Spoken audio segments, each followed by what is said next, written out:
بسم اللہ الرحمن الرحیم۔ السلام علیکم دوستو، آج کے واقعہ کہ جب حضرت حلیمہ سعدیہ رضی اللہ تعالی عنہا حضور پاک کو مکہ مکرمہ پہنچانے آئیں تو کیا ہوا اس وقت، آج کی اس ویڈیو میں ہم آپ کو تفصیل سے بتائیں گے، لہٰذا ویڈیو کو اسکپ نہ کریں، آخر تک دیکھیں تاکہ کوئی اہم بات آپ سے مس نہ ہو جائے۔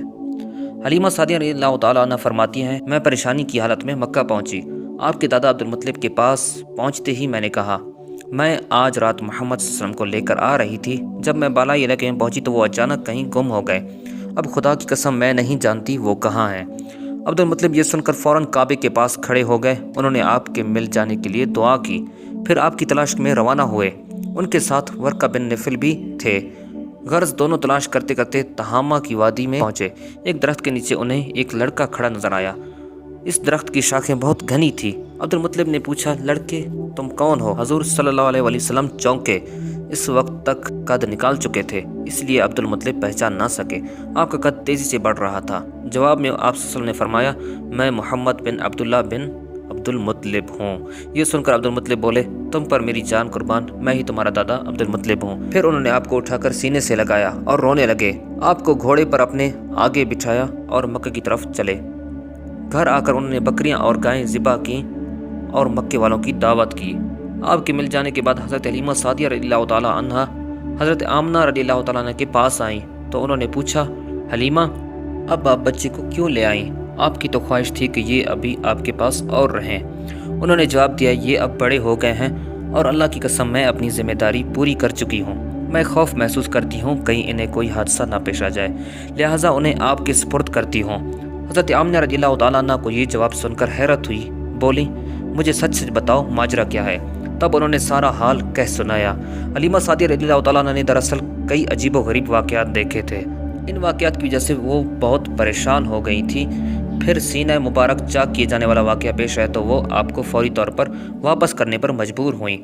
وہ چند واقعات حضرت حلیمہ سعدیہ رضی اللہ تعالیٰ عنہ اس طرح بیان کرتی ہیں، ایک مرتبہ یہودیوں کی ایک جماعت میرے پاس سے گزری۔ یہ لوگ آسمانی کتاب تورات کو ماننے کا دعویٰ کرتے تھے۔ میں نے ان سے کہا، کیا آپ لوگ میرے اس بیٹے کے بارے میں کچھ بتا سکتے ہیں؟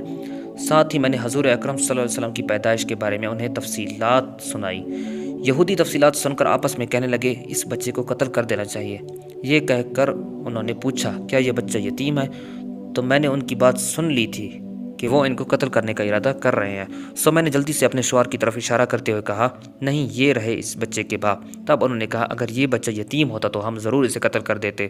یہ بات انہوں نے اس لیے کہی کہ انہوں نے پرانی کتابوں میں پڑھ رکھا تھا کہ ایک آخری نبی آنے والے ہیں، ان کا دین سارے عالم میں پھیل جائے گا، ہر طرف ان کا بول بالا ہوگا، ان کی پیدائش اور بچپن کی یہ علامات ہوں گی، اور یہ کہ وہ یتیم ہوں گے۔ اب چونکہ ان سے حلیمہ سعدیہ رضی اللہ تعالیٰ نے یہ کہہ دیا کہ یہ بچہ یتیم نہیں ہے، تو انہوں نے خیال کر لیا کہ یہ وہ بچہ نہیں ہے۔ اس طرح انہوں نے بچے کو قتل کرنے کا ارادہ ترک کر دیا۔ اسی طرح ان کے ساتھ یہ واقعہ پیش آیا۔ ایک مرتبہ وہ آپ کو عکاظ کے میلے میں لے آئی۔ جاہلیت کے دور میں یہاں بہت مشہور میلہ لگتا تھا۔ یہ میلہ طائف اور نخلا کے درمیان لگتا تھا۔ عرب کے لوگ حج کرنے آتے تو شوال کا مہینہ اس میلے میں گزارتے، کھیلتے کودتے اور اپنی بڑائیاں بیان کرتے۔ حلیمہ سعدیہ رضی اللہ تعالیٰ عنہ آپ کو لیے بازار میں گھوم رہی تھی کہ ایک کاہن کی نظر آپ پر پڑی۔ اسے آپ میں نبوت کی تمام علامات نظر آ گئی۔ اس نے پکار کر کہا، لوگو اس بچے کو مار ڈالو۔ حلیمہ اس کاہن کی بات سن کر گھبرا گئیں اور جلدی سے وہاں سے سرک گئیں۔ اس طرح اللہ تعالیٰ نے حضور اکرم صلی اللہ علیہ وسلم کی حفاظت فرمائی۔ میلے میں موجود لوگوں نے کاہن کی آواز سن کر ادھر ادھر دیکھا کہ کس بچے کو قتل کرنے کے لیے کہا گیا ہے، مگر انہیں وہاں کوئی بچہ نظر نہیں آیا۔ اب لوگوں نے کاہن سے پوچھا، کیا بات ہے، آپ کس بچے کو مار ڈالنے کے لیے کہہ رہے ہیں؟ اس نے ان لوگوں کو بتایا، میں نے ابھی ایک لڑکے کو دیکھا ہے، معبودوں کی قسم وہ تمہارے دین کے ماننے والوں کو قتل کرے گا، تمہارے بتوں کو توڑے گا اور وہ تم سب پر غالب آئے گا۔ یہ سن کر لوگ آپ کی تلاش میں ادھر ادھر دوڑے لیکن ناکام رہے۔ حلیمہ سعدیہ رضی اللہ تعالیٰ عنہا آپ صلی اللہ علیہ وسلم کو لیے واپس آ رہی تھی کہ ذی الحجاز سے ان کا گزر ہوا۔ یہاں بھی میلہ لگا ہوا تھا۔ اس بازار میں ایک نجومی تھا، لوگ اس کے پاس اپنے بچوں کو لے کر آتے تھے۔ وہ بچوں کو دیکھ کر ان کی قسمت کے بارے میں اندازے لگاتا تھا۔ حلیمہ سعدیہ رضی اللہ تعالیٰ عنہ اس کے نزدیک سے گزری تو نجومی کی نظر حضور اکرم صلی اللہ علیہ وسلم پر پڑی۔ نجومی کو آپ صلی اللہ علیہ وسلم کی مہر نبوت نظر آ گئی، ساتھ ہی آپ صلی اللہ علیہ وسلم کی آنکھوں کی خاص سرخی اس نے دیکھ لی۔ وہ چلا اٹھا، اے عرب کے لوگوں، اس لڑکے کو قتل کر دو، یہ یقیناً تمہارے دین کے ماننے والوں کو قتل کرے گا، تمہارے بتوں کو توڑے گا اور تم پر غالب آئے گا۔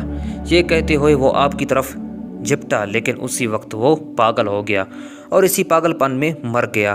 ایک اور واقعہ سیرت ابن ہشام میں ہے کہ حبشہ کی عیسائیوں کی ایک جماعت حضور اکرم صلی اللہ علیہ وسلم کے پاس سے گزری۔ اس وقت آپ صلی اللہ علیہ وسلم حضرت حلیمہ سعدیہ کے ساتھ تھے اور وہ آپ کو آپ کی والدہ کے حوالے کرنے جا رہی تھی۔ ان عیسائیوں نے آپ صلی اللہ علیہ وسلم کے مونڈھوں کے درمیان مہر نبوت کو دیکھا اور آپ صلی اللہ علیہ وسلم کی آنکھوں کی سرخی کو بھی دیکھا۔ انہوں نے حلیمہ سعدیہ رضی اللہ تعالیٰ عنہ سے پوچھا، کیا اس بچے کی آنکھوں میں کوئی تکلیف ہے؟ انہوں نے جواب میں کہا، نہیں، کوئی تکلیف نہیں، یہ سرخی تو ان کی آنکھوں میں قدرتی ہے۔ ان عیسائیوں نے کہا، تب اس بچے کو ہمارے حوالے کر دو، ہم اسے اپنے ملک لے جائیں گے، یہ بچہ پیغمبر اور بڑی شان والا ہے، ہم اس کے بارے میں سب کچھ جانتے ہیں۔ حلیمہ سعدیہ رضی اللہ تعالیٰ عنہ یہ سنتے ہی وہاں سے جلدی سے دور چلی گئیں، یہاں تک کہ آپ صلی اللہ علیہ وسلم کو آپ صلی اللہ علیہ وسلم کی والدہ کے پاس پہنچا دیا۔ ان واقعات میں جو سب سے اہم واقعہ ہے وہ سینہ مبارک چاک کرنے والا تھا۔ روایات سے یہ ثابت ہوتا ہے کہ آپ صلی اللہ علیہ وآلہ وسلم کے سینہ مبارک پر سلائی کے نشانات موجود تھے، جیسا کہ آج کل ڈاکٹر حضرات آپریشن کے بعد ٹانکے لگاتے ہیں۔ ٹانکے کھول دیے جانے کے بعد بھی سلائی کے نشانات موجود رہتے ہیں۔ اس واقعے کے بعد حلیمہ سعدیہ رضی اللہ تعالیٰ عنہ اور ان کے خاوند نے فیصلہ کیا کہ اب بچے کو اپنے پاس نہیں رکھنا چاہیے۔ جب حضرت حلیمہ سعدیہ رضی اللہ تعالیٰ عنہ نے آپ صلی اللہ علیہ وآلہ وسلم کو حضرت آمنہ رضی اللہ تعالیٰ عنہ کے حوالے کیا تو اس وقت آپ صلی اللہ علیہ وسلم کی عمر 4 سال تھی۔ ایک روایت یہ ملتی ہے کہ اس وقت عمر شریف 5 سال تھی، ایک تیسری روایت کے مطابق عمر مبارک 6 سال ہو چکی تھی۔ جب حضرت حلیمہ سعدیہ رضی اللہ تعالیٰ نے آپ صلی اللہ علیہ وسلم کو حضرت آمنہ کے حوالے کیا تو اس کے کچھ دنوں بعد حضرت آمنہ رضی اللہ تعالیٰ عنہ انتقال کر گئیں۔ والدہ کا یہ سایہ بھی سر سے اٹھ گیا۔ حضرت آمنہ رضی اللہ تعالیٰ عنہ کی وفات مکہ اور مدینہ کے درمیان ابوا کے مقام پر ہوئی، آپ کو یہیں دفن کیا گیا۔ ہوا یہ کہ آپ صلی اللہ علیہ وسلم کی والدہ آپ صلی اللہ علیہ وسلم کو لے کر اپنے میکے مدینہ منورہ گئیں۔ آپ صلی اللہ علیہ وسلم کے ساتھ ام ایمن بھی تھی۔ ام ایمن کہتی ہے کہ ایک دن مدینہ کے 2 یہودی میرے پاس آئے تو اور بولے، ذرا محمد صلی اللہ علیہ وسلم کو ہمارے سامنے لاؤ، ہم انہیں دیکھنا چاہتے ہیں۔ وہ آپ صلی اللہ علیہ وسلم کو ان کے سامنے لے آئیں۔ انہوں نے اچھی طرح دیکھا، پھر ایک نے آپ نے ساتھی سے کہا، یہ اس امت کا نبی ہے اور یہ شہر ان کی ہجرت کا ہے، یہاں زبردست جنگ ہوگی، قیدی پکڑے جائیں گے۔ آپ صلی اللہ علیہ وسلم کی والدہ کو یہودیوں کی اس بات کا پتہ چلا تو آپ ڈر گئیں اور آپ صلی اللہ علیہ وسلم کو لے کر مکہ کی طرف روانہ ہوئی، مگر راستے میں ہی ابوا کے مقام پر وفات پا گئیں۔ اس سے آگے کا واقعہ اگلی ویڈیو میں۔ اگر آپ کو یہ ویڈیو پسند آئی ہو تو ہمارے چینل کو سبسکرائب کر دیں اور بیل آئیکن کے بٹن کو لازمی دبائیں تاکہ اگلی ویڈیو بھی آپ تک پہنچ سکے۔ تب تک کے لیے اللہ حافظ۔